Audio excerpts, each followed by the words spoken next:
So, Berlin, welcome, very warm welcome here to the Meetup we just organized for you. My name is Formanek, and I'm the head of International B2B projects at the ICT and Digital Business Association of Berlin and Brandenburg, in abbreviation SIBB. Thank you to InfoPark and our partners for organizing this Meetup Salon here at South by Southwest in Austin. And today we just would like to be part together with our partners, with Berlin Partner for Business and Technology and Future for Health. We would like to actually present to you what is our purpose today. So our Meetup today is not only Be Berlin, because Berlin is cool, amazing and inspiring. Myself, I came to Berlin 16 years ago. I'm from Poland, that's why that's the Polish connection today. And I'm actually coordinating a project called Lookout, which actually aims to connect the technological partners from Berlin with our closest neighborhood country, Poland, with the technological centers in Poland. But let's come back to our actually meetup today. Berlin is inspiring. It inspired me 16 years ago. It's a cosmopolitan city with a great opportunities, not only because of the history, but just also because of the economical values, which is offering to us. We, as SIBB, as the Association of the IT, we would like you to make IT happen with us. Not only in Berlin, but with our partners, with Berlin Partner, with Warsaw, and other actually meetups we are going to organize in the next days, like London x Berlin. Where does this inspiration come from Berlin? If you look at the history, you should actually know, like Ronald Reagan said 32 years ago, you have to pull the wall down. So Berlin has a very tumultuous history. And if you look at this building on the picture, that's our office on Potsdamer Platz about 30 years ago. And 30 years later, there's still the wall crossing the building, so we're just actually entering the building, and we can grab a coffee on the eastern side, and we can just actually lead you through the bridge to the Western American side. What am I trying to tell you by that is that history, because as you see that square, it's actually full of rubble from the Second World War and the post-war times for 40 years, converted to a beautiful square, which is nowadays. That's how Berlin economy flourished in the last years. And we want you to be part of that, and just actually would like to offer you some opportunities about it. Hold on a second. Our association is actually facilitating a lot of networking. It's workshops, networks, congresses, which I'm going to present to you in the next days, internationalization projects. And we are organizing about 100 events a year with different partners. And our main aim is just to create B2B networking for your potential customers. We have international cooperations with our partners. One of them is Poland and Warsaw. That's why our guests from Mazovia Cluster ICT are together with us today. And we are more than welcome to come from USA to Berlin to start your digital business with us. So our offer is about to leave the American sector and start chasing your German dream with us. So who of you would like to start something with us? Just come to us and to Rene Ebert and to my colleague Marzena, who is over there, and with a couple of other specialists that are the next days. Why to Berlin? According to the 2017 Global Startup Ecosystem ranking, Berlin placed itself on the 7th position because of different assets that is actually offering to the digital business. Nowadays, I'm just going to use some numbers which actually I borrowed from Berlin Partner, our partner of this event today. If you know about it, like every 8th job in Berlin has been created since 2008 in the digital industry in startups. And most of them actually became quite successful, with every 5th of them with a turnover of over 1 million euros, and they expanded globally, and most of them, 75% of the startups in the digital business were created in Berlin.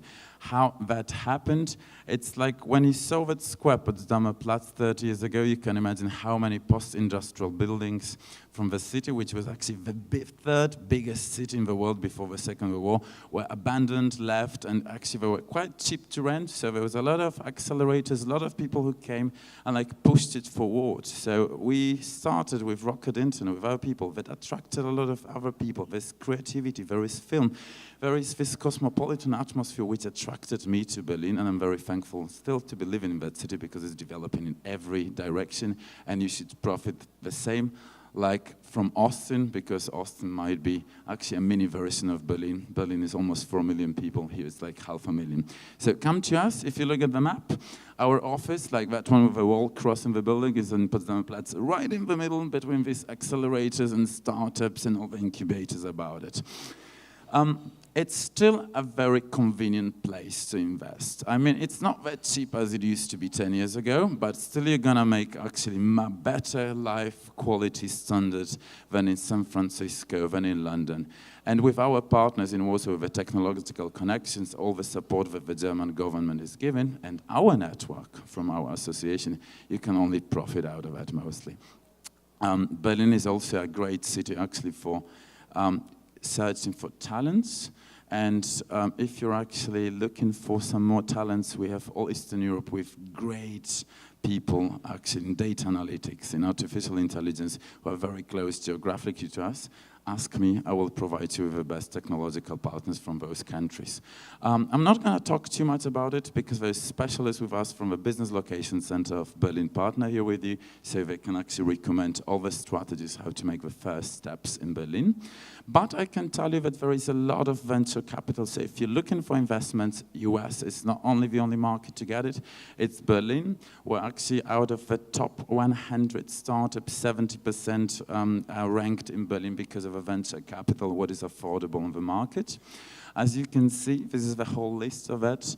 There is a big list of investors and venture capitals which are affordable on the market, and they are increasing every year. Berlin actually 2017 placed itself on the second place in Europe, just behind London, if it's about the revenues and the venture capitals being pumped into the digital market. Berlin has a very specific structure. It's a city from east and the west, is decentralized, it's sometimes chaotic, cosmopolitan, and very charming. Same is with our actually investment and venture capital map. Some of them are focused around certain personalities who invest into digital businesses. You might know Rocket Internet, you might know a couple of other people, but that's the whole beauty about it. You can find different investors with the know-how, with smart money, who is going to introduce you into the proper market. You can start actually your business in different accelerators. I think we have all the big brands from the world who came to us, starting from telecom, Techstars, and a lot of Chinese like techno and investments are coming to Berlin. So we're actually connecting east and west, and I think this tendency is going to be growing in the next years. We have over 100 co-working spaces in Berlin, which can actually give you a feeling of being a community of a digital business which is constantly growing and becoming a part of a global ecosystem. And of course, the industry is changing, so you can actually look at the changes in the industry. Still, e-commerce is one of the main industry, but it's slightly shifting direction, ad tech, direction, fintech, and together with the German government and Berlin partner for economy and technologies, actually switching to the IoT and the fintech, which is an initiative called D-Hub, the digital hubs of the German Federal Republic, which are placed in Berlin. If you would like to know something about it, just ask us. There is also some other possibilities to invest into healthcare situations and healthcare business, the same as IoT. If you would like to ask us, come tomorrow. There is Future for Health, connecting the future for health from all over the global world. And at the same time, there is a lot of possibilities for your IoT business to become true. It's not only about investments. The list is too boring to be presented. You can find it everywhere, and actually you should ask us depending on your business. The most important part is just not only to take your money and burn it, it is actually to invest it in a smart way and get your customers. So what is very important is just to get the connection. So there is a lot of opportunities to meet and mingle in Berlin with us. We are cooperating with a lot of conferences, meetups, that are taking place in Berlin, DroidCon, Republica, who is going to be present here on Sunday as well. CONIT, now called DMEA, which is Connecting the Digital Health, e-commerce Berlin Expo, a Polish-German success, Tech Open Area, who is a partner of our association, NOAA Conference for the investors, the Berlin Startup Night, the Digital Relaunch Conference organized by InfoPark every year in February, and actually Digital Natives, which we're organizing every year together with Future for Health as well in Berlin. A very specific topic coming to Berlin, something that might be very interesting, is the SexTech Industry Conference taking place beginning of July. So if you're interested about it, yes, Berlin is open to any new ideas. Come to us, let's network together. Our association organizes about 95 to 100 events a year in different areas, you can see. What is very important for you is a Forum International Business, where we can present them different international models and different international possibilities of networking with local Berlin companies, venture capitals, and potential customers, same as with potential partners from Poland and different countries around Berlin. Our projects, as I mentioned, look out connecting the Polish IT, technology, ICT industry with Berlin. We are organizing also, if you decide to set up your business in Berlin and you're going to have a physical address in Berlin, you can apply for our Deep Tech Award. Our event is going to take on the 3rd of April, and we're just going to give away 60,000 euros to the deep tech hardware and software connected solutions of Berlin. This is how we're supporting startup. We have also different other projects about it, but just ask me directly about that. We're also supporting regional food tech startups connected with industry about providing ecological food to the gastronomical and retail industry in Berlin. We started recently also this project called Point Out of connecting the IT and ICT industry from USA to Berlin. If you would like to come to Berlin and make some business with us, just talk to us. We are supporting the ecosystem with memberships with different local technological parks like Adlershof or Potsdam-Golm. It's also like an area around the capital city of Berlin. Also with other partners and members of us like HPI, which is an SAP affiliate, Hasse-Plattner Institute, and together with the Investment Bank of Berlin, we can really actually assist you about developing your digital business in Berlin.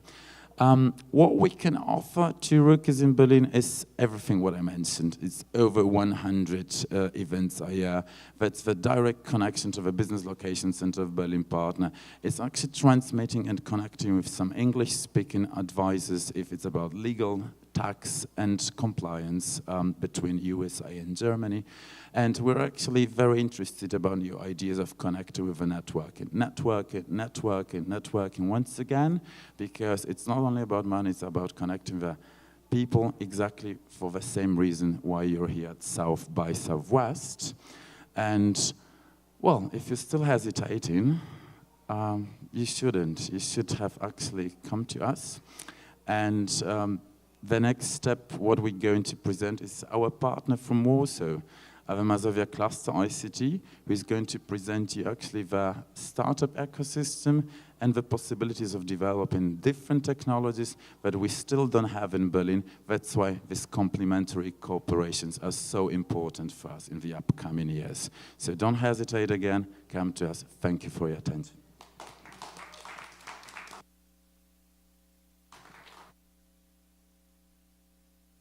One.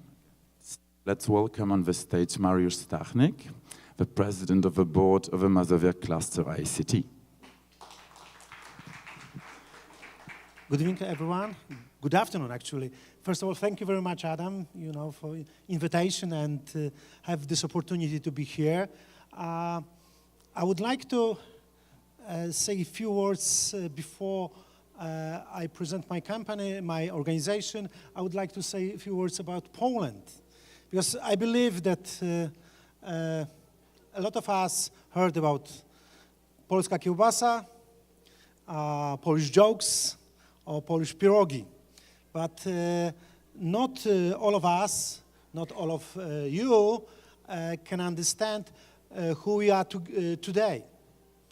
If you look at the Poland since 1989, so when the communism collapsed, in this period, the Polish GDP per capita will triple. In 30 years' time, we were smart enough, and we've been working very hard to make Poland visible again on global economy. I don't know how to, okay, now. So today we're here in the middle of first about creative industry. So creative industry, putting together the artists and engineers. And Poland, as you can read, is one of the biggest ICT market in Europe, and not only in Europe. We have high educated people with very strong ICT skills, with big hunger for success. Today, Poland is one of the biggest markets to be invested in ICT sector. So we are not anymore country with low-cost labor. Today, we are invite companies, we are invite capital to be our partners. To just confirm that our ICT guys, our programists, are one of the best around the world, you can read it, that any year our people, our representative take the best prizes in any competition around the world. Because Polish guys, they are very open-minded, they are very creative on the one hand, from the other hand, then they do have a really high-level education. Just another thing which can make you surprised. If you compare what is our image today and what are the capacities, this is our capacity, mobile cosmodrome. My organization, with collaboration of the other European countries, we are part of the most spectacular project in aerospace business. I'm not who is better, Elon Musk or we are, but I believe that we have something to show. Very shortly about my organization, I don't know if you're familiar with Cluster. The modern cluster formula comes, of course, from Silicon Valley. We adopted this in Europe, and today our cluster, this is the 10 years history. And we started just 10 years ago as, 7 companies sitting together and believing that 1 + 1 is 3, that through the collaboration we can create additional value. I know it's obvious for you Western people, but it wasn't obvious in Poland where we were divided by our system. It wasn't our, actually. So starting 10 years ago, today, we have status of key national cluster. It means that we are one of the 4 clusters in Poland which have strategic impact on Polish economy. It means that collaborating through us, and this is what a month ago has been started with JLL company, American company, one of the 500 top 500 from Forbes company from America. They wanted to enter the Polish market, actually European market. And what they did? they became member of Mazovia ICT Cluster, because they know, they believed that this is the best way to enter Polish and European market. So very shortly about our companies. So first of all, welcome, and this is our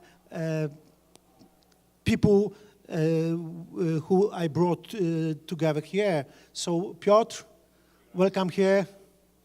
I believe that Piotr is he's for all of you to represent, to say about what he can do and what he offered to you. Another company is Infomedia, wonderful small startup from small city in Poland. Infomedia, where is Infomedia? Yes, Innovatia, welcome. The other company, Matrix LA sales, where you are? I can see you, I cannot see you. Oh, sorry. Yeah, so welcome, Grzegorz, and you have opportunity to talk about our investment fund, startup investment fund. So another, Maximapa, Cezary.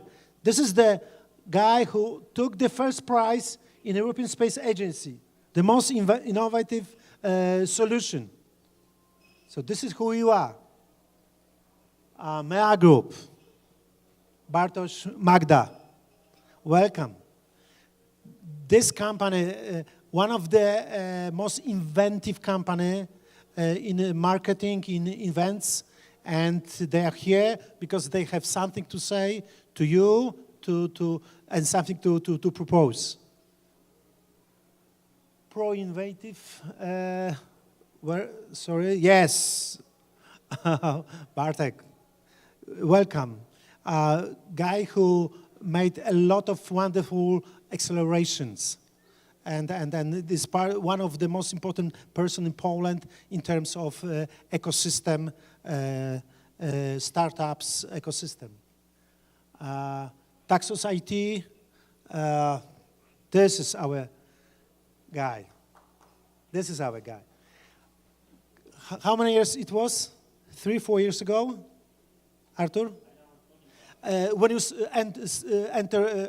start thinking and entering a Polish market, United States market? 3 years ago.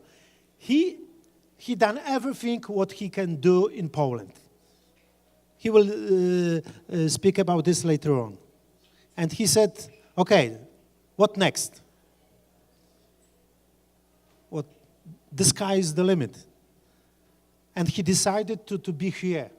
And now he becomes more and more important in the United States, still looking for partners, still having a lot to offer to American investors, American companies. And this is my person. Thank you very much for your attention. And what I say, I believe that next couple of days we can prove what I said before. Let's make Poland visible again. Let us prove that we have really wonderful offer to American investors, American companies, in terms of our human resources, in terms of our technologies. Thank you very much. Thank you, Mariusz, once again, and thank you for this short presentation of your cluster activities. It's all about technology we're here. We're in a country which actually has NASA, has Cape Canaveral, it's sending actually cosmic technologies all around the space to Mars and back. There is another country like Russia and China doing such technologies, but what about you switch to something and you decide to actually start your own cosmic technologies? So space tech can be done in Europe and there is even money about it. Let's welcome on the stage Maciej Pawlina from the Space Bridge Fund. A very warm welcome. And Grzegosz Maciaszek, who is going to present it with him. Thank you everybody for coming. Thank you, Adam, for introducing me and for having us here.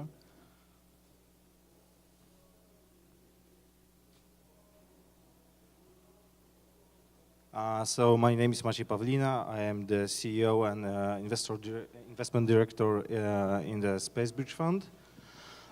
So now I will tell you a few words about our fund. Who are we? We are the public-private early-stage technology at SIBB funding instrument. What it means is that we have combined private money and government money. And the fund intends to invest in startup companies realizing R&D projects, proof of principle project, seed projects, proof of concept projects. So basically, we are looking for early stage startups and projects. And this is the areas in which we invest. So it is space industry, geoinformation technologies, Internet of Things, sensors, new materials, and green energy, automatic and robotics. So this is a small portion of information about us. So initial fund size is 45 million zlotys, so it's about 12 to 13 million dollars. Areas of investments, which I showed you before, but basically space, IoT, robotics, ICT, and green energy. And like I said before, we have combined private funding with government funding. It's the entity is called NCBRR. Stage of projects, startups, proof of concept, proof of principle, seed. So all of them are early stage projects. We are financing up to 200,000 euros, and we are taking about 10% up to 30% of equity with 6 to 8 years fund lifetime. We have great team of experts and supporting team in R&D, strategy, management, and commercialization. And now I will show you our partners. So Mazovia Cluster ICT, they initiated the project, but also we are working with Aerospace Valley in France, which is a France cluster, Kharkov Aviation Institute, State Space Agency of Ukraine, Institute of Communication, the Institute of Energy, Kyiv Radio Plant, and also Innovation Management Center and Technology Transfer of the Warsaw University of Technology. Okay, so Poland is a part of the European and world space technology ecosystem. So as I predict, you never thought of Poland as a space technology country. So we don't produce whole satellites, but we have found our niches, like a software for satellites, like a part for satellites. So basically, we are connected to the space industry ecosystem. And now I will show you a few examples of this. Why did we choose space industry? First of all, probably all of you have heard of Elon Musk and Jeff Bezos. So there is a lot of money. There are government entities, there are private investors, everything is going around space now. So basically, most of the technologies now will be used or are used in space. So the launch cost of satellites is getting lower and lower. So most of the countries already have their own satellites, but also companies for all kinds of reasons. One of them is national security, a demand for bandwidth. Demand for bandwidth is we need more speed, bigger bandwidths, and satellites are getting us there. So global space economy. As you can see from this report, up until 2040, the space sector will be worth $2 trillion. So in the best case scenario, but even in the global, even in a little bit less optimistic scenario, it's over 1 trillion. It's huge. So this diagram shows space industry in Poland. So basically, it's data storage, analyzing and processing satellite data, onboard software and ground support, data modeling, telecommunication and satellite navigation, onboard systems, space observation, robotics and launching tech, electronics, optoelectronics, and mechanical ground support equipment. So this is one of the examples. It's called Space Garden. Basically, it's a simulation of living environments in Mars. So the people are growing the plants there, they are living there, so it's neat. Sorry. Okay, so probably some of you have heard about Astronika. It's a Polish company who were responsible for the design of integration of hammering mechanism called the mole. The mole is digging up to 5 meters in the Mars. So this is the great example of which Polish companies are working for a space industry. The Mars rovers. So every year there are, what is the word I am looking for? The competition where Polish students, a bunch of Polish students from all Polish polytechnics are starting in this competition, and they are winning a lot of awards and everything. So we have great potential in the robotics, and the Mars rovers are one of the examples. So Cener is European company conglomerate, but they have company in Poland, and they are making a big parts, for example, for satellites and things like this. So yeah.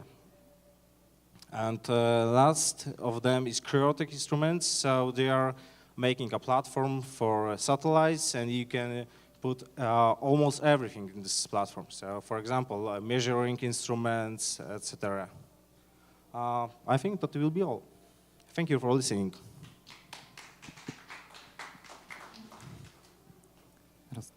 Thank you, Maciej, so much for this presentation about, and you're more than willing to give money away, right? So for space technology. So guys, if you have any questions about how to invest, don't hesitate to ask him. And there's not only possibilities for space tech in Poland, there is also a couple of possibilities to profit out of a whole Polish ecosystem for startups. So, all right, the first slide. There you go. So let's welcome Grzegosz Maciaszek on the stage. He's going actually to tell you more benefits about that. Welcome. Thank you very much. I'm Gregory, and I'm Gregory Maciaszek, and I'm investor manager in Space Bridge Fund. And I tell you a bit about the Polish startup ecosystem. Could you show us the presentation? Thank you.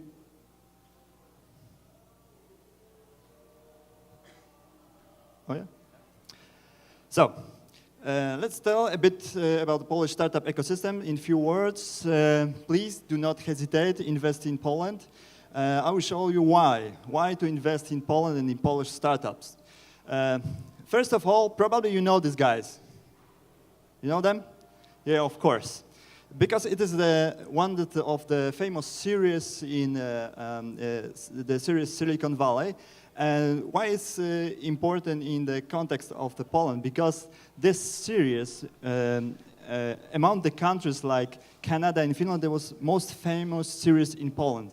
Why? Because the Polish ecosystem and Polish startups are very deep inside of the culture of ecosystem or culture of American startups, and we love this series. So sometimes the people ask me about on the conferences about Polish startups, and everybody, if they are in Poland, they are saying that Poland is like a startup. Why the Poland is like a startup? Because 30 years ago we start actually our country from the beginning, and now we are building in a very, very right way. So, tell a bit startups. What does it mean, startup? A startup is the human institution designed to deliver a new product or service under the condition of extreme uncertainty. This is our definition, actually, definition of Eric Ries, which we are agree. So, what do Polish startups do? What's our niches in startups in Poland? The best things what we are doing, as the Startup Poland and surveys showing, are the big data and analytic and research tools and business intelligence. We're very good in the big data and the analytics. The second one is the programmers. As Mariusz told you before, the Polish programmers are one of the best programmers all over the world.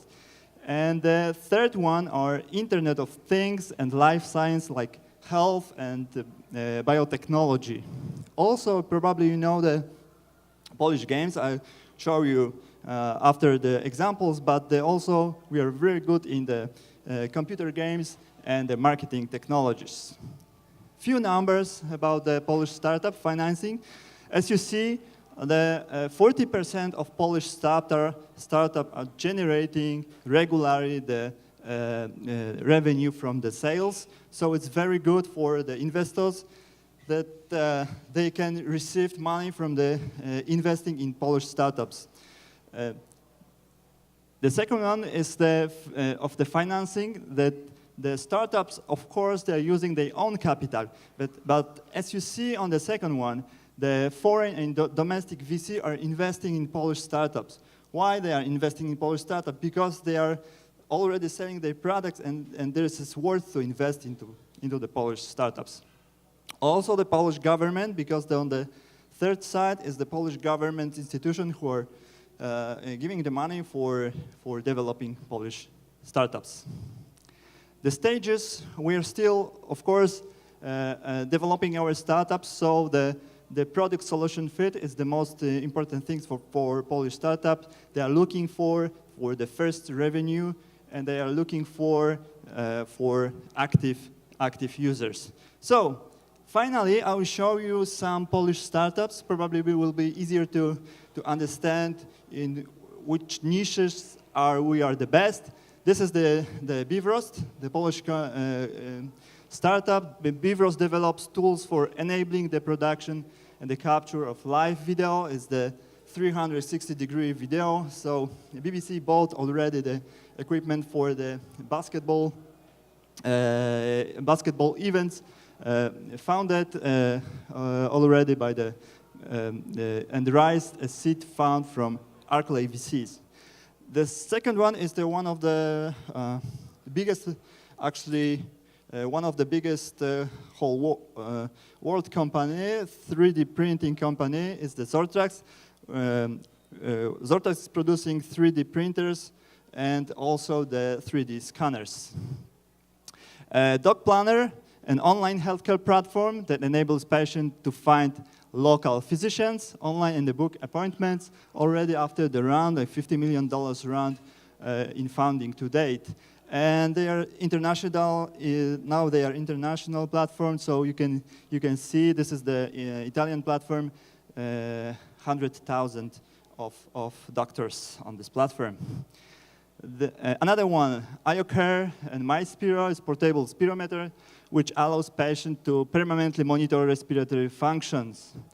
Another one, probably you know them, the Growbots. This is the key, is the AI platform. This platform generates leads and reach, of course, the hundreds of thousands of potential customers for the clients who are using this platform. They've got the offices in San Francisco. And another one, UXPin is the platform for developers and for making the web pages for developers and the application. And the last one is the Brainy. Brainy is the EduPage and for education for the people who want to teach and also who want to learn, and this is the education platform. And probably you know the Polish unicorn. The Polish unicorn is the city project. In 2013, capitalization reached in $1 billion. The game which they are producing is the Witcher. So, as I told you, the Polish ecosystem, the startup ecosystem is really big. We have the really good startups, and please come to Poland and invest with us. Thank you very much.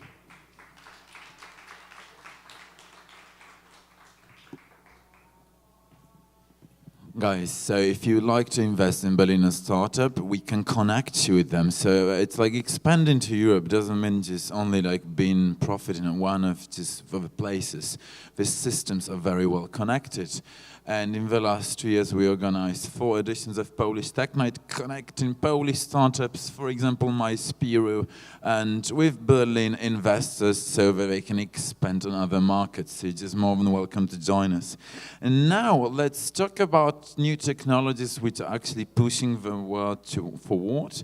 We would like to present you 2 best technological solutions from such buzzwords like artificial intelligence and machine learning. And from both of the countries, we have really technology-breaking solutions which can actually change the world for something much more positive. Let's welcome Artur on the stage, who's actually going to be talking about environmental technology.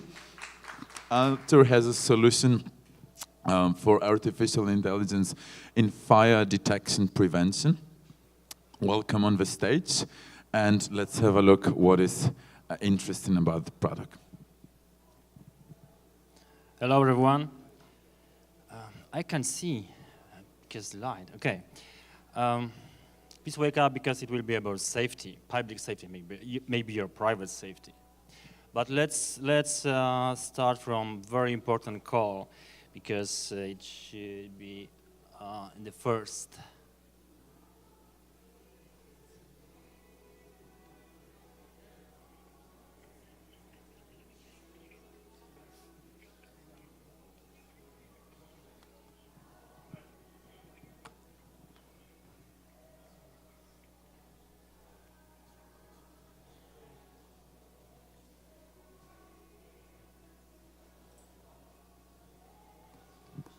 A short technical problem, just a second.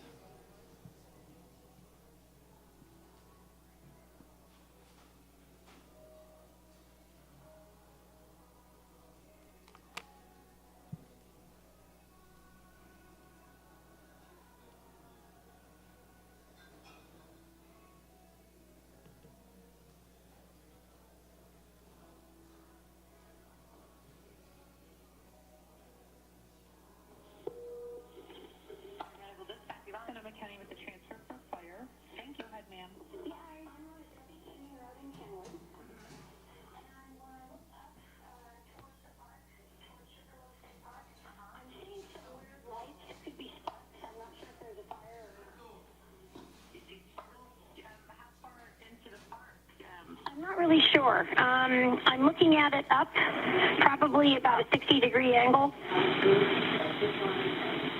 Okay, how about, in what direction is up from you?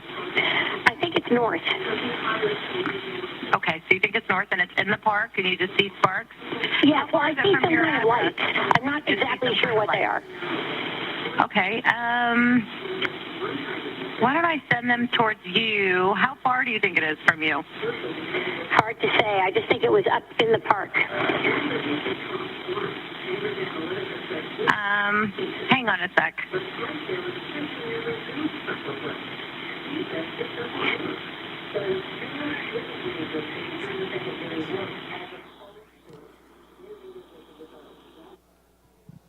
It was very first emergency call related to wildfires close to Santa Rosa, California in 2017. And I wanted to show you actually a very important thing, because if you want to report something, some dangerous situation, it happens close to you, and you wanted to call 911 and explain what happened, then the first responders has to know what's going on and where it is, when and what, where and when. This is very important. I'm going to show you the problem about wildfires, not Wi-Fi, about wildfires detection, because the most of you are from the United States. I don't have to explain you how important and how dangerous wildfires can be, especially for the people from California and from the Texas as well. So this call, you had a chance to listen a while ago, finished really bad because, I mean not call, but wildfire, because in consequences there will be thousands houses they just disappeared just like that under the fire, and almost 50 people were trapped and died and actually killed by wildfires. So this is a very serious matter. And maybe I'm not so good in startup environment. I hope you are quite good pumped and you are you will be able to go to Poland or even Germany and make business, but I want to show you a short example of what we can do. But of course, not everything depends on the environment because everything depends on your head and what do you want to do. So I'm going to show you what we have done so far because this is quite a good product for California and actually for United States, but actually not only California.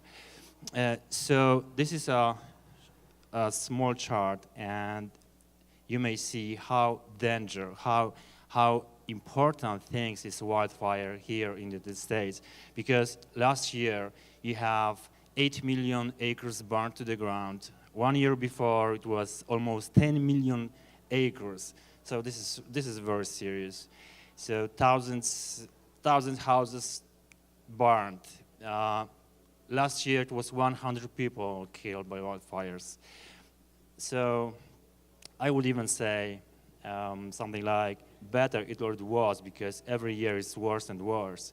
So of course, United States is not the only country which suffers from wildfires, because as you may see on the map prepared by NASA, there are many countries which have a problem with wildfires. But going back to the United States, every year here's over 60,000 wildfires every year. It's not something special. Every year, last year was even 70,000. What it means for the people, because 44 million houses are threatened by wildfires.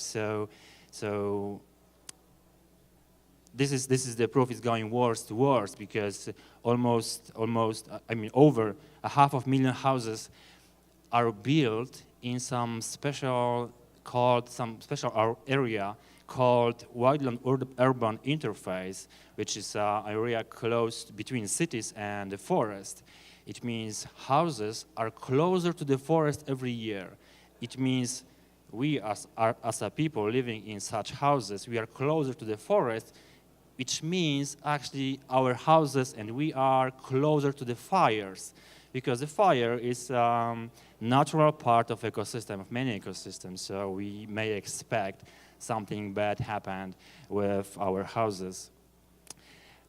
So a few years ago, I asked myself how my company may help actually foresters, on fire teams, and in consequences, when I went to California to personal people, what we can do. So we decided to give a product which will be responsible for detection, because it's easy to spot fire, but people from wildland urban interface, they cannot sit all the time on their houses and watch what happened, and in fires, in high wildfire hazard, high wildfire risk area, they can't, I mean, I'm talking about, people who live close to the forest, they are in danger because a fire is closer, and what they can do to be safe. They may rely on fire teams, but fire teams, they have to know if something happened before they go everywhere. This is a product we developed for such people, and I'm going to show you.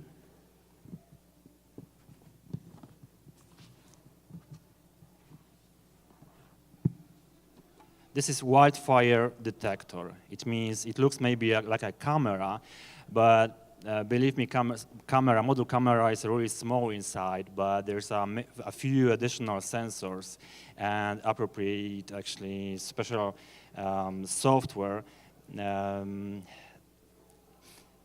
which is responsible for taking data from the camera and other sensors, make some pre-analysis and send to the server. So this is our answer for people and for agencies, for enterprises, if they care about wildfires and something bad consequences. Smoke D detection, Smoke D system is a system, of course, for individual people, not only for the individual people, but the main feature of the system is that camera installed inside of the detector may connect to the server, and there on the server there's an AI and a few algorithms, and this is actually what we are working all the time, because AI and algorithms are really complicated, but we have to be sure smoke will be recognized very quickly and 100% reliability. So detection, the image recognition, and if you wanted to detect smoke in the image, it's extremely hard because it's easy to detect something with a clear shape in the image or bright boundaries. It's easy. We have to detect something what is almost invisible. So we treat smoke something like noise in the image, not an object, but noise in the image. So this is extremely hard, and we have been developing the system for many years.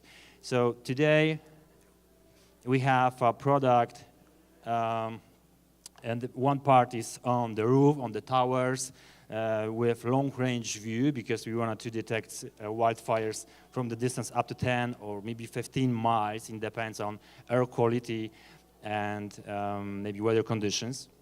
So, but end user, I mean a fire team or you guys or whoever it is, may use mobile app or web app, and will be alerted, and you will be alerted just right away after the detection.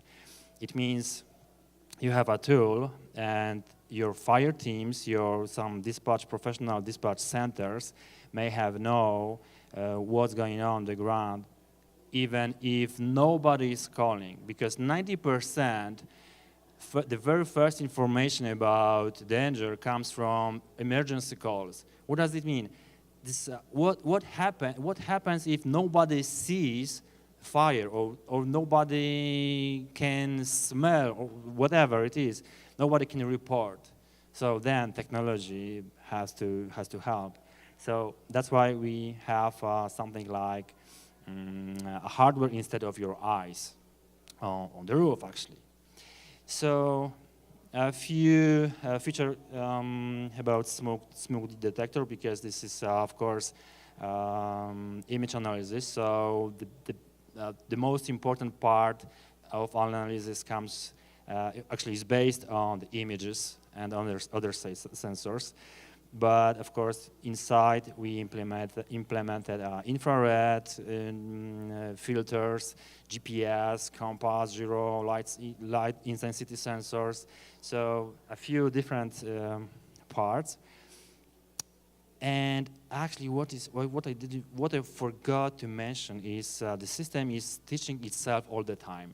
We have a net of detectors installed on the towers and on the houses, and the system, which is of course the heart of the system, is on the server, then the heart may learn all the time, and that's why actually we have no false positive alerts. What does it mean? It's not easy to spot smoke, because cloud, because smoke, because I know even shadow of clouds. Everything may be recognized as a smoke. So it's not easy to have no false alerts. So that's why we work on such systems for a long time, and now we are ready to go on American market. Of course, one technical thing is very poor, I would say, poor requirements about internet and the power, because we may install not only on houses and supply power and the internet from your router, house router, but we have to set up this somewhere in a rural area. So it's easy to install with solar panel and 3G LTE router. A few statistics as a proof of our reliability, because the system is ready to detect with the average detection time 10 minutes. 10 minutes is a really small number, because in traditional way, of course, you may imagine a fire in a rural area when nobody sees for hours fire. But of course, every fire comes not from the house. I mean, wildfire, not from the house, but from the forest. It means it's not close to the crowded area. So that's why we have to care about so long range detection. Example, what we actually have, because it's easy to detect wildfire. But what does it mean, wildfire? It's a huge fire, a lot of smoke. The specialists say it's a plum smoke. That's crazy. But of course, our job is not to detect wildfire. Actually, we have to detect really small smoke or flames. It means it has to be so small, like a campfire, or I know, maybe smoke from the cigarettes. This is our job. We have to do something like that. So if we detect very quickly, every minute counts. So if we detect very quickly, then it means decision makers or residents or everybody may have more time for decision what to do. Just alert people, your neighbors, your family, your fire team, I know, whatever it will be, you have a much more time. And of course, it may prevent before it will be, I mean, wildfire will be really big and catastrophic in its consequences. A fire in Sequoia National Forest, 15 miles away from the detectors, and detection was 16 minutes. Last fire detected in Mammoth Lakes, California, actually this year, or maybe not, maybe October. And it is, this is, can you see smoke from your distance? No. So there's a red shape in the image, and this is the place where the system detected smoke. So we knew about this one fire much before people from Mammoth Lakes knew it. So it's a really great example of how the system works. Additional value of the system is, I know, is it working or not? Oh yes, it's working. Additional value of our system is every wildfire is documented by some such time-lapse video. It means if you wanted to verify, I mean, you know, you as a resident, you as an owner of the detector, you have alert from this system. Then you have to see what happened before the alert. You may just click and see what happened because of using of time-lapse video. You may use for verification or for, I don't know, maybe even evidence in a court. Yes, this is a message for Pacific Gas and electric company and maybe other power companies. That time-lapse may be used in I'm going to finish in the court. The last one slide is a short summary. 15 miles away, detection from the distance even up to 10-15 miles, depending on the air, 24/7. Everyone may be informed, not only owners, but fire teams and local residents.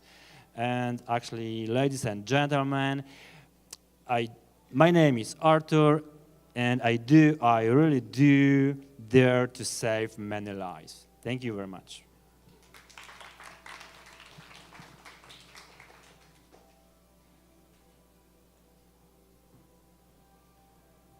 Thank you, Artur, for a very good example of how detection can be prevented globally, an example of California, and about how artificial intelligence is going to be predicted. So now let's welcome on the stage another solution which could actually show us how artificial intelligence is going to be used in another area of content management of the future. Let's welcome on the stage Armin Berger, the CEO and founder of, sorry, did it work? Is it? Yeah.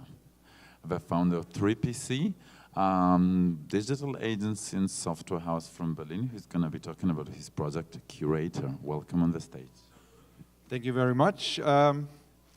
Thank you for your time. Where do I press the button here? Which one? Ah, okay. Yeah, okay.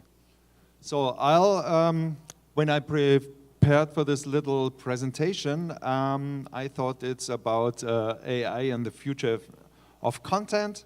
But then I thought maybe it's even more than this. I mean, the future of content is important, but it's maybe even more than that. Whatever. Ah, yeah. Is it this?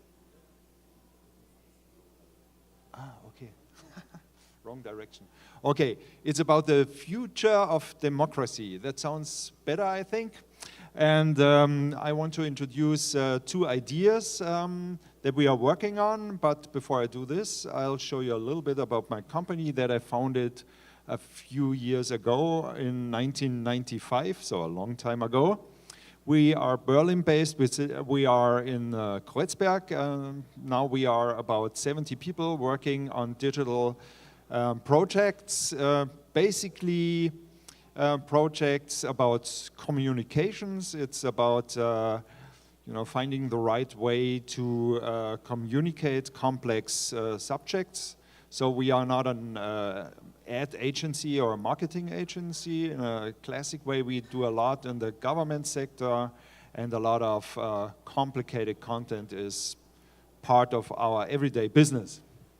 So now, and the main task, the main idea behind everything is a German word that I invented, Entverkomplizierung.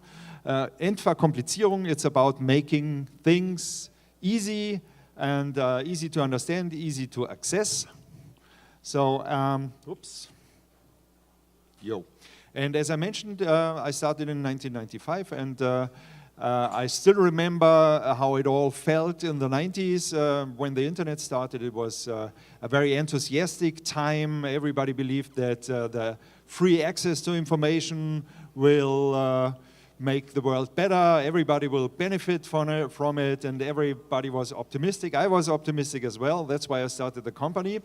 And now in 2019, I think it looks a little bit different. All the technology developed. It was very thrilling so far. Many things happened, but also this idealistic idea got kind of lost on the way. And nowadays we have a lot to do with people who are not so much into democracy, open societies, who rather like you to be in a filter bubble or something like this. So there is all this information, and you have everybody has access, but most people don't make much of it because great players try to really, you know, put a bubble around you and stay under control, which is, I think, a problem. And sometimes I think the future looks like this. If I feel too good, I think like this. I look at the picture and I see, oh God, that's not what we want. And no, we don't want that. And so that's why I want to present two ideas. One idea is an idea that is already working. It's the Valomat. It's even we got a design award a few years ago, and the celebration was in Austin. That's why I'm here the second time. For the Valomat, it's a very famous German voting tool. That's I can show you how it looks. That's how it looks. It's a tool where you answer 38 questions in different political sections, and at the end, your answers are compared with the positions of different political parties. So it helps you to find out what party might be interesting for you, and so on and so on. It works very well in Germany because we have many parties, so you have a lot of parties to choose from. I think more or less 20 parties at each election. And I want to get a little bit deeper into this because this tool proves that it's not everybody's looking for a convenient place inside of his filter bubble. It's a proof that people like to think, like to find out what kind of political position they are, think about political subjects, and so on and so on. Many things nowadays, you know, everybody says people have a very short attention span and nobody is interested in politics and kind of democracy and all that stuff is over. As long as it's convenient, it's good. And this tool proves that it's not true. And the main aspect in this tool are two moments of disruption. Number one is, you know, there usually is an animation where something comes out of the gun, but on PDF it doesn't work. So the first disruption is that you as a voter are asked what you think about things, you know, like minimal wage or other, you know, should Germany be part of the NATO and other things. Usually in the political area there are journalists and politicians who tell you what to do and what to think.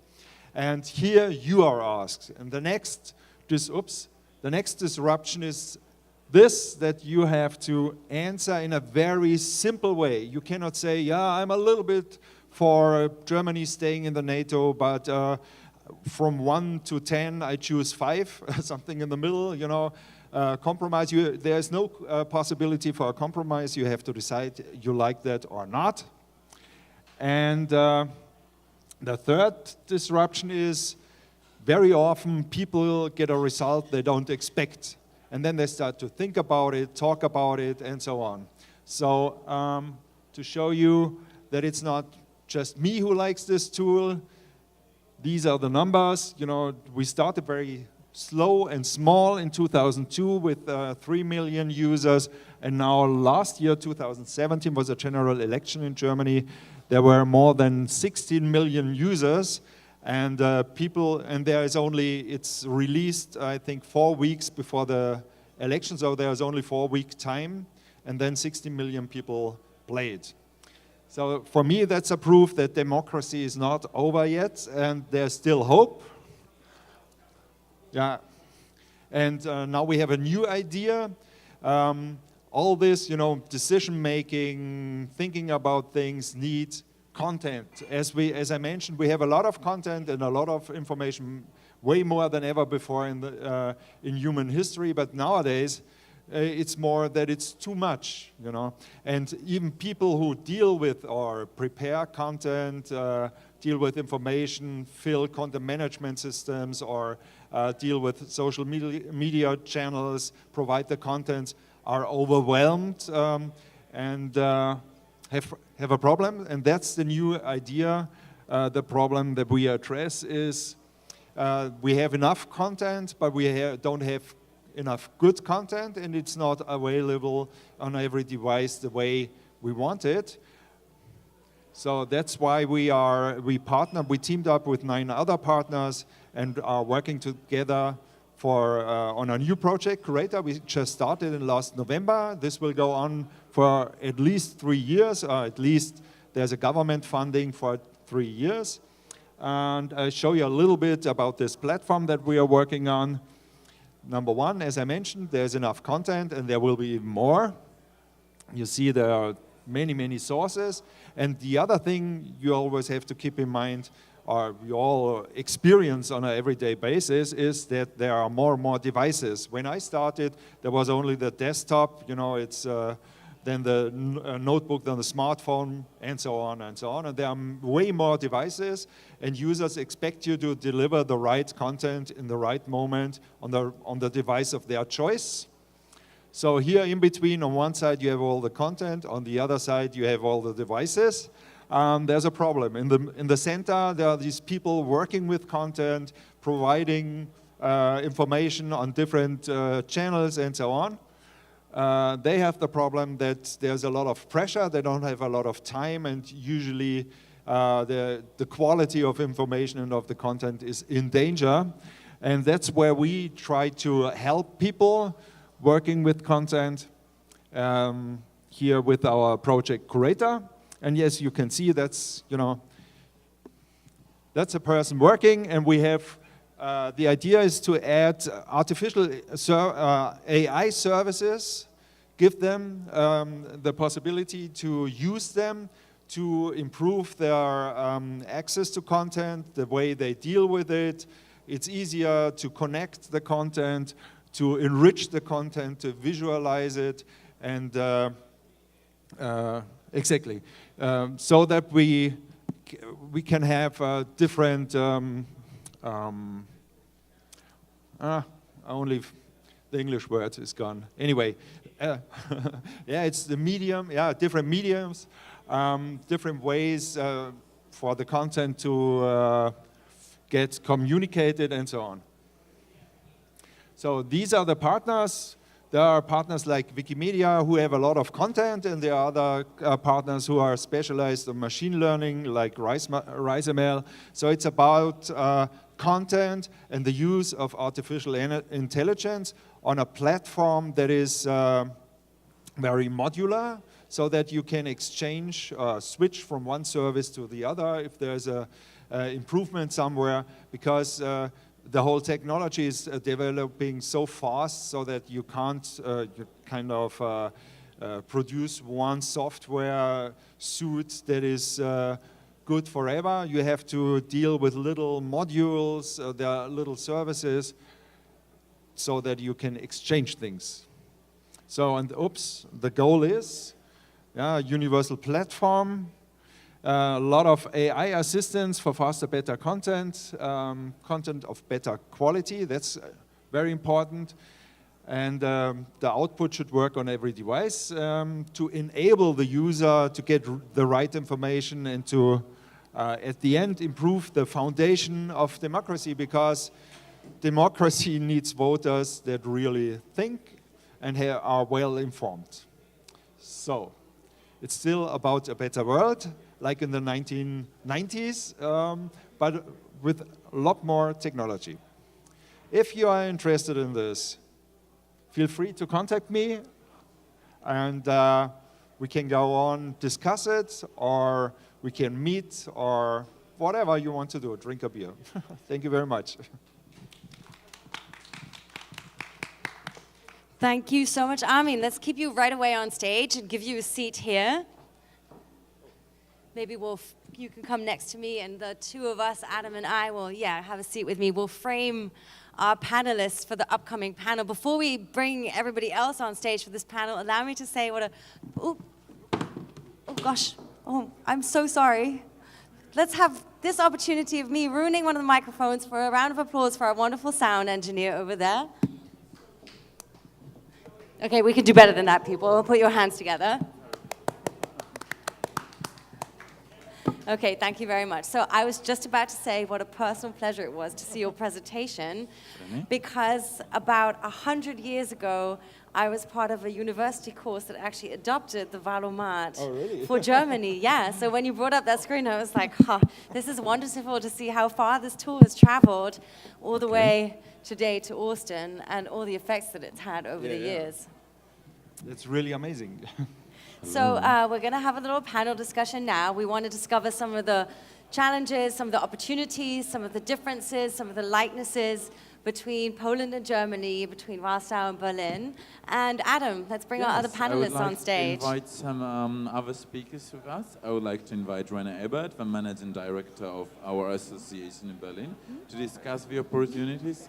I would like to invite back Mariusz, and I would like to invite Gregory back on the stage just to discuss what could be possible, just to talk about the future of our ecosystems, startups, ICT technologies. Thank you, Geraldine, for this introduction. I just wanted to ask you, like, in terms of getting the international partners, we're talking a lot about international cooperation. What do you think, what could be like, from your point, because you're good networkers, you're businessmen, you're just actually dealing with a lot of technological part, what are the challenges for international cooperation, for American partners wanting to join us in this ecosystem of the ICT industry in Poland as well as in Germany? Who of you would like to start? I can be first. Okay, perfect. Hello, hi. Can you hear me? Yes. That's okay, they'll put up the sound as you're speaking. Hello. Should all work. First of all, I am from Cluster, and this is Cluster is about competition. Means that we, at the same time, we must be able to collaborate and to make competition. So it's not really easy. So, and this is a case, in my opinion, when we are speaking about United States and Europe. Of course, there are some fields where Europe and America fight against each other. Make a competition. But at the same time, I believe that we should try to understand how to collaborate. Sorry? I could imagine that could happen on different levels. Like maybe at home, some of your companies are competing, but when you venture far out to America, you come and join forces in order to collaborate. Are there different sort of geographical spheres when it comes to collaboration and competition? So first of all, as you know, we live in a global world.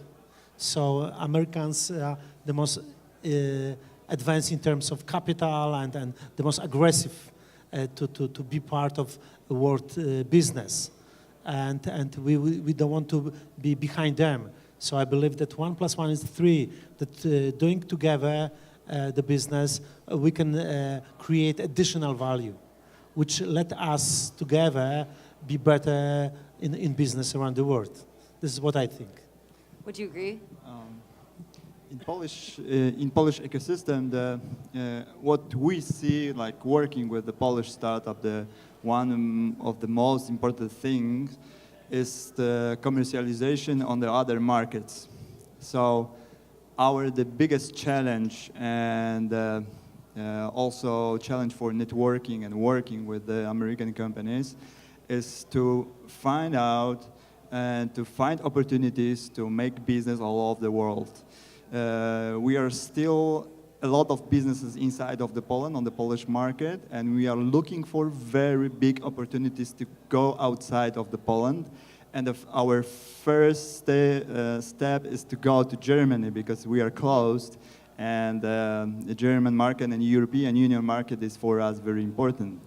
But the second one is States because of the huge potential. And we are looking for opportunities on the American market. In the part of the Polish startups are working with, or as I show on my slides, some of them, they've got the offices in Silicon Valley. Rene, I mean, I would be interested to hear how that's from your perspective, like some of the challenges that Mariusz outlined in terms of visibility. I'm sure the set of challenges that you're facing or that you think Berlin startups are facing is maybe quite different. I would like to see more the advantages and the positive sides of working together. It's in cooperation between our in Berlin-based companies and maybe Warsaw or other Polish IT hubs. Then the competition you mentioned is also a competition. But I see we have a project running now for 4 years. Adam, my colleague Adam, our head of international business, managed that in his presentation. It's called Lookout. It's our name for the program, and we are operating with different various Polish ICT, good ICT towns like Warsaw, of course, but also Krakow and Wrocław, Breslau. And I think it's a big opportunity to bring those companies from maybe Warsaw and Berlin together and help them maybe to access the American market. And that's why we are here in Austin, and we have now running a program since the middle of the last year. It's called Point Out, and it aims exactly to the US market. And that's how we trying to bring those two programs we have to those two projects, Lookout with the Polish side and Point Out with the American side. We try to bring that together and to join the forces and see it not in the first step as a competition. The good example is the slide, the magic slide with the NASA satellite. We've got the cooperation with the NASA and the German R&D and the Polish R&D teams. And actually this part, the digging part, is the Polish, but sensor is from Germany, and whole equipment is from States. So I think it's like brilliant example of cooperation. That is a very nice example. I mean, do you have something to add, like some of the typical challenges apart from market access, like funding, haven't been mentioned, or do you think there's something else that needs to go on the list? Yeah, I think that the cozy times of industrialization are over. And I think the whole digital transformation is really a big thing. I mean, coming here, you have the feeling that most people think it's a big thing, but I guess it's even bigger than we imagine. So there's a lot to do, and I don't know what nations are doing. And, you know, many things are questioned. You know, personal habits, personal ideas, the habits in the way you work in companies, nations are questioned. At the moment, we have a nationalistic approach to many questions. I don't think that's the answer. So everything is moving. So the list, what to do, and how to manage the future is huge. I think there's really, I don't know, in 5 years, everything will be different again. Yeah. That's thrilling and scary at the same time, I must say. Mariusz? If I can add, I believe that many Americans are scared because Europe, there's a lot of countries, different law, different attitudes, different culture. And on the other hand, difference in Europe make us great. From one hand, we are one big market. From the other hand, we still different nations, different markets. But this is what make us great, which make us which make our offer to American investors, to American companies unique.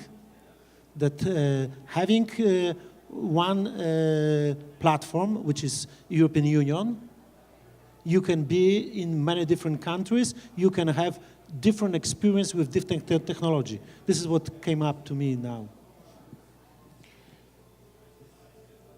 So what would you recommend to American entrepreneurs wanting to join this big American, European market in terms of finding the proper partner? You know, it's this networking, same as the culture of America is different from the European standards. So if somebody from our audience would like to join us on an expansion to Europe, from your point of view, what would be the most significant thing of networking and finding the proper business partner?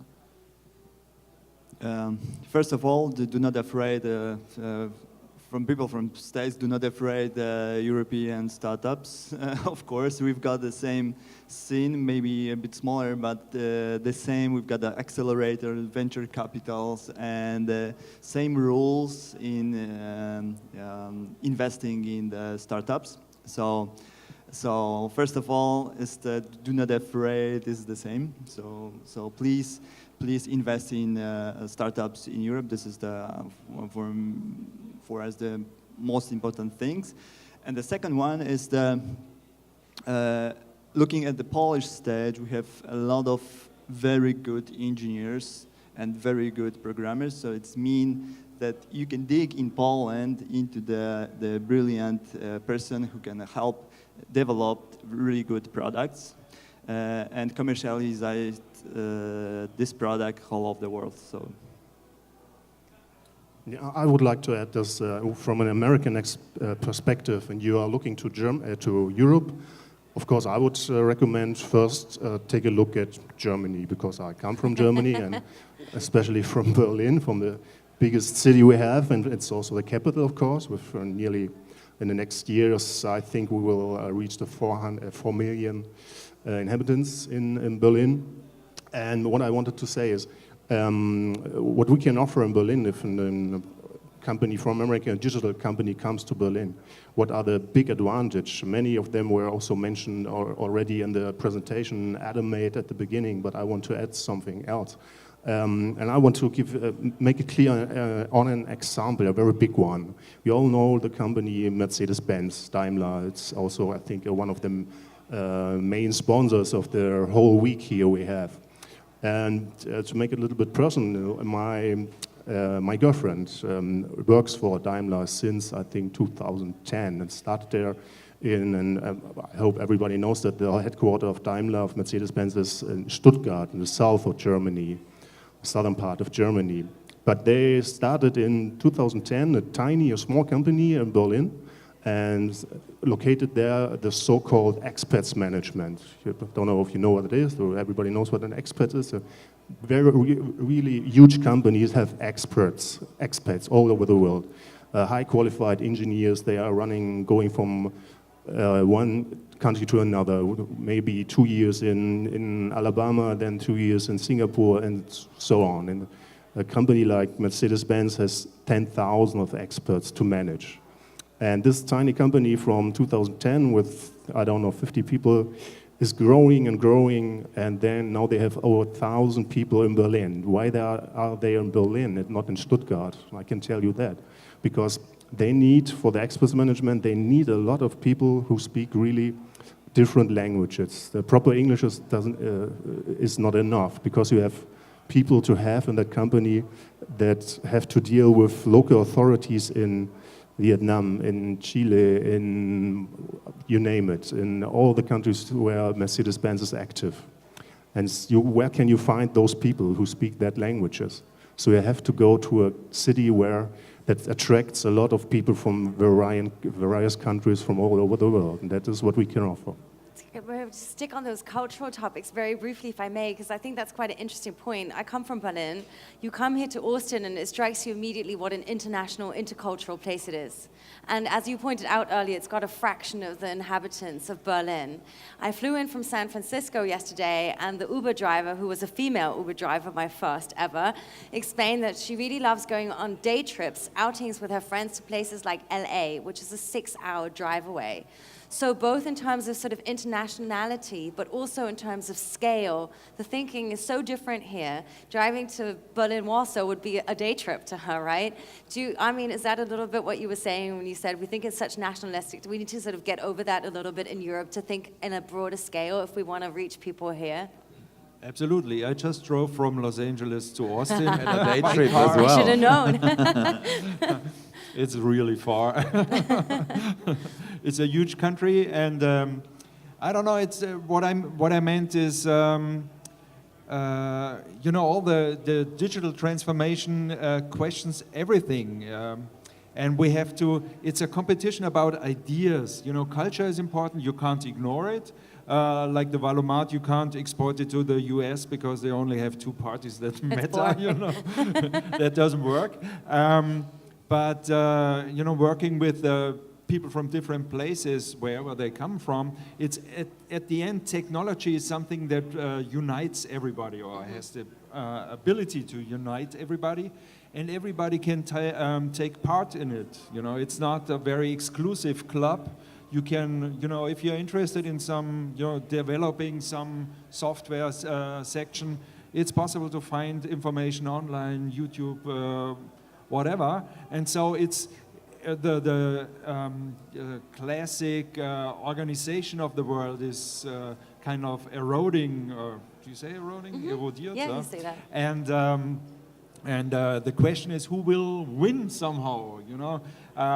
It's a matter of how you think and how you organize things and how open-minded you are. We are in a time where you know, we leave this this industrial state where you develop a process and improve it.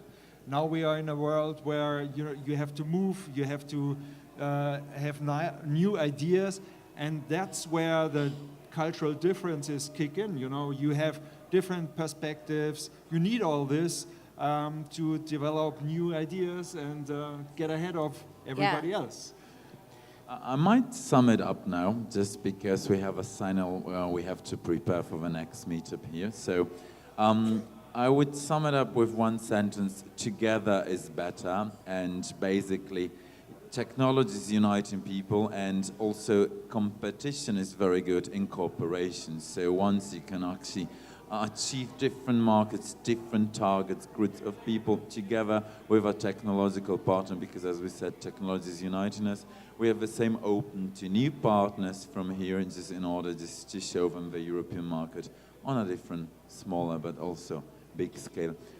Thank you very much for your participation, for these very precious insights. Thank you, Geraldine, for this moderation today in the presentation. Armin Berger from 3PC, Rene Ebert, Managing Director of SIBB, ICT Association of Berlin-Brandenburg, Gregory for all these insights to the Polish startup, and Mariusz for all these offers that Mazovia Cluster ICT is offering to all of us. And see you around, and see you tonight on our party in Berlin Meetup Saloon, right? Thank you, Adam. Thank you for making my job so easy today. Thanks very much, gentlemen.